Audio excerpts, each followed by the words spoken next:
Hi, I'm Bill Riddle with Around the Court, Around the World. Up next is Craig Cignarelli with his take on tennis. All right, we're here, 5 questions. My buddy, Craig Cignarelli, from out there on the West Coast. Craig, thanks for being here. We've got a coaches seminar going on behind us here, and we've been here in Nashville listening and learning to coaches. Tell me something. Tell me what's the favorite part about tennis for you? About the sport in general? The sport in general, as a tennis coach. You know, I think it's the lessons that you learn from it that help you overcome a lot of things in life. There's just so many obstacles on the tennis court that are translatable to what happens in real life. Right. I find it fascinating that you can use tennis as a metaphor for whatever happens. And so for you, being that tennis coach, it really is impactful across the board. Absolutely, whether it's relationships or business or just any aspect of even relaxation and breathing. I think all the lessons you learn and obstacles you overcome on the tennis court, you can use to get yourself through life in a better way. Right. Well, the people that are watching this, they know that on 5 questions, we throw you a few off-the-wall kind of questions. So, all right, I'm ready. So when you're brushing your teeth, you go firm bristle or soft? I go soft. You go soft? Okay. Well, we're not going to touch that because there's a joke in there somewhere, but he goes soft bristles. All right. So from a tennis coaching standpoint, playing styles are very important. Is there something that you feel like determines a player's playing style, or what are the factors that go into determining a player's playing style? Yeah, I think of a lot of its player personality. If you've got an aggressive kid, you're going to be working on bigger shots, stepping inside the baseline and attacking.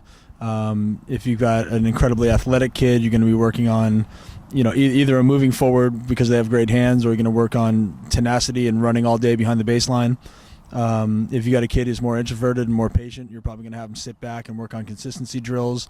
So I think a lot of it is personality and using the player's strengths and innate nature to figure out how you want to develop their game and what personal characteristics are going to translate into what types of shots. Right. And so do you feel like sometimes maybe those players take on the playing styles of their coach just kind of by accident, or is it something that maybe is there that is kind of brought on by the coaches? Well, I think a lot of it is whether the coach is willing to look at the personality type of the player. Right. I think some coaches force their own style upon players, and there's a resistance because it doesn't feel right for the player. It doesn't fit their nature.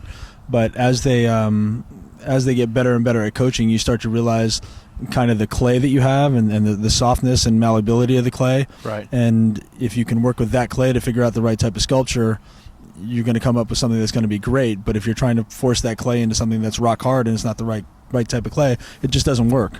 And you work with a lot of high-level juniors, but this applies across the board, whether it's adults or kids or really good players or beginners, right? Absolutely, yeah. I think brain type and personality type and all the character traits that we have are applicable to figuring out what kind of game style you're going to play and also what you're thinking on the court moment by moment. I mean, I think I know if I get in the player's head and figure out how they think and what's going on moment to moment as they're competing, that I'm going to figure out a game style which matches that as well.